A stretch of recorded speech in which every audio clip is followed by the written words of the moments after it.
Firefighter Dave Hallford and his wife Ashley married in 2004 with dreams of starting a family and building a life together. Their whole world changed one day when Ashley noticed a knot on her neck. Very tiny, and my immediate thought was a lymph node. And I thought, oh great, I'm getting sick. Doctors prescribed antibiotics, which seemed to work, but when she got pregnant a month later, the knot returned. He put me on another round of antibiotics. And again, the knot seemed to respond to that. It shrunk back down. But at 8 months, when I was 8 months pregnant, it grew like violently. It got really big. It also became painful, so her doctor did a biopsy as a precaution. Ashley got a call from her doctor the next day. The very first thing he asked me, he said, "Is David with you?" And instantly, I knew then. He said, "It's malignant." But then just a whirlwind of emotions, you know, hard to even explain, just everything from anger to fear to disbelief.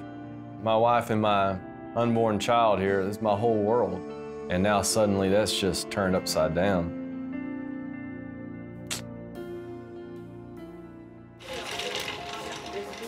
Surgery was scheduled immediately to remove the mass. But first, their son needed to be delivered. Ashley's primary concern was for her unborn baby, especially his underdeveloped lungs. And I told her, I said, "No, we're not delivering." I said, "He's only 32 weeks. And I said, "He's not ready. He's way far from ready." And she tried to calm me down and assure me. She said, "He has to be delivered." She said, "We have to deliver him in order to treat you." Much to the medical staff's surprise, Harley, now 33 weeks old, came into the world not only breathing, but screaming and kicking. I always say that was our first miracle. That was our first prayer answered and the first thing we saw God really do. Harley's birth was a victory, but the Hallfords knew they were going to need more than one miracle for his mother to survive. 4 days after Harley's birth, Ashley woke up from surgery. She and Dave were relieved to learn that her tumor, now the size of a softball, had been removed successfully. After she recovers, we'll get back to normal with the new baby. She can be a mom, you know, thinking everything's gonna be okay. My wife's gonna be okay. 5 weeks later, while at the hospital caring for Harley, who was very sick with a respiratory illness, Ashley began seeing double. Dr. Deborah Miller ordered CT scans and found the cancer had spread. At that point, she was stage 4. So she had developed metastases to the lungs and along the perineural line up into the cavernous sinus in the brain. This is it. I thought, you know, I have brain cancer. I thought I'm gonna die. And man, yeah, it got bad quick, you know, but I never felt like God left me, but I knew this was bad. This is real bad. And all I could do was just, I remember laying in bed crying and praying. And I don't even know what I prayed. I just pleading with God to help in this situation. Ashley started a regime of chemotherapy and radiation, but her scans showed the tumors growing and multiplying. And the actual report says innumerable tumors present. Dr. Miller then changed Ashley's treatment, but didn't offer much hope for success. Even before we found the metastases, the prognosis was poor. We knew that the chances were this would recur, and that at that time, if you recur and you have distant disease, it's terminal. Dave struggled with his faith as he watched his wife suffering. And up until this point, I'd just been pleading with God. I mean, almost arguing with, I felt like, with God. Just, you know, please heal Ashley. Please heal her, you know. Please take this cancer away. I can remember having to literally crawl on my hands and knees up my stairs to get to the bathroom or to my bedroom because I could not walk. It hurt so bad.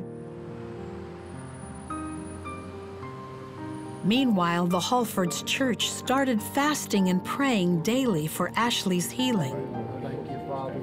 I remember praying one day, Lord, whatever your will is, I said, that's what I want.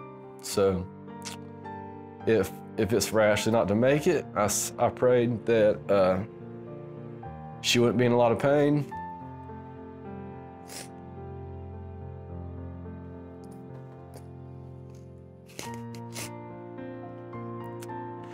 But I remember praying that.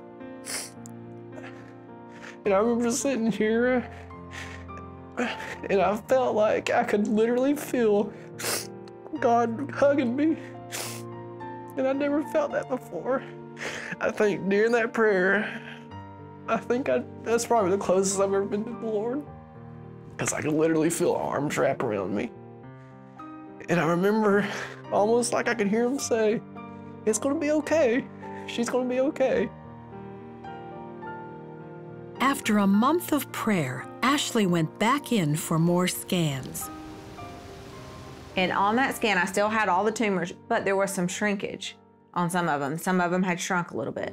And that was the very first scan that we saw anything positive. Just 4 months later, Ashley was in remission. Dr. Miller was amazed. Shocked. I mean, ecstatic, but with her prognosis, I was concerned that she would not get a response. Ashley has remained cancer-free since 2009.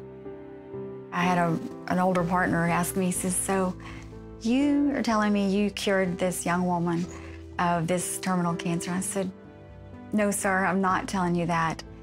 It was likely divine intervention, and then God used us as tools in order to effect her cure.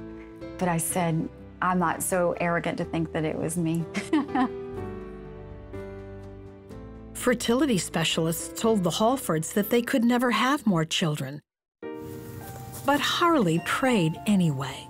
I'd wake up at breakfast, lunch, supper, and before I went to bed, I would say a prayer, and I would always pray for sister.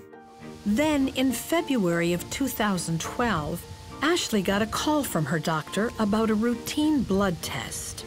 She says, Ashley, something's wrong with your lab work. And I said, what? She said, it says you're pregnant. After a trouble-free pregnancy, Grace was born. She was joined by Eli 5 years later. The Hallfords say they know firsthand that prayer changes everything. Everyday things, I give it to God, give it to Him, and I know from my past experience with the Lord that He's going to take care of things. You know, I don't have to worry about it. But now when somebody says, will you pray for me? I really try to take that to heart, because I think back to all the people who prayed for me and the outcome we saw of that and how God answered that prayer, and it really changed how I pray for people.